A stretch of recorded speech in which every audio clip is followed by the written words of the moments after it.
আসসালামু আলাইকুম। সবাই কেমন আছেন? আশা করি সবাই ভালো আছেন। আলহামদুলিল্লাহ আমিও ভালো আছি।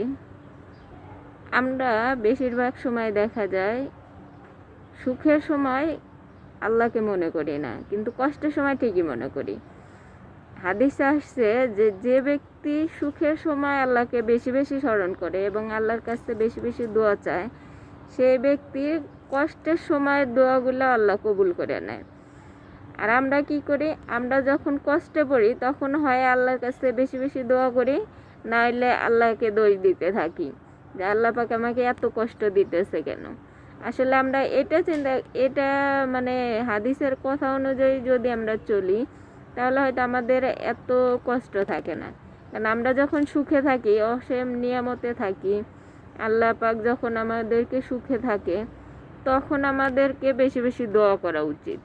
তখন দোয়া করলে আল্লাহ পাক সেই দোয়ার সাথে সাথে আগে যে কষ্টের দিন ছিল বা পরবর্তী যে কষ্টের দিন, যে দোয়াগুলো সেগুলো আল্লাহ পাক কবুল করে। তো আমরা যতই কষ্টে থাকি না কেন, আমরা যখন আল্লাহর অশেষ নিয়ামতের মধ্যে থাকব বা সুখের দিন যখন থাকবে আমাদের, আমরা বেশি বেশি আল্লাহর কাছে দোয়া করব। কারণ আল্লাহ পাকের ভান্ডারে তো অভাব নাই। আমরা সবসময় কষ্টের সময়গুলোতে বেশি আল্লাহর কাছে দোয়া করি। তো সুখের সময়গুলোতে কেন আমরা শুকরিয়া আদায় করি না যে আল্লাহ পাক আমাদেরকে এত সুখে রাখছে, ভালো রাখছে। সেই সময় আরও বেশি বেশি দোয়া করা উচিত। আর সব সময় আল্লাহর নিয়ামতের প্রশংসা করা উচিত। কারণ আল্লাহ পাক আমাদের এত নিয়ামত দিছে, কষ্টের মাঝেও যারা নিয়ামত খুঁজে বেড়ায় যে কষ্টে থাকলেও আমি এই কষ্টের মাঝেও এই নিয়ামতগুলো পাইতেছি, মানে ভালো দিকগুলো যদি আমরা চিন্তা করি তাইলে আমাদের কষ্টটা কষ্ট থাকে না। তারপরেও বিপদ আপদ এইটা মানুষের জীবনে আল্লাহ পাক দিয়েই থাকে, কারণ বিপদ আপদ দিয়ে আল্লাহ পাক মানুষকে পরীক্ষা করে।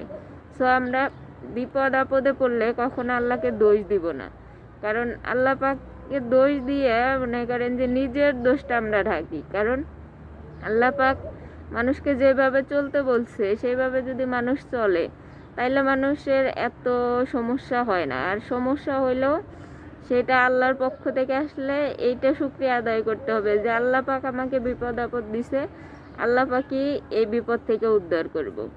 এরকম ধৈর্য যদি ধরতে পারি আমরা, তাইলে আল্লাহ পাক এতটা বিপদ দিবে না।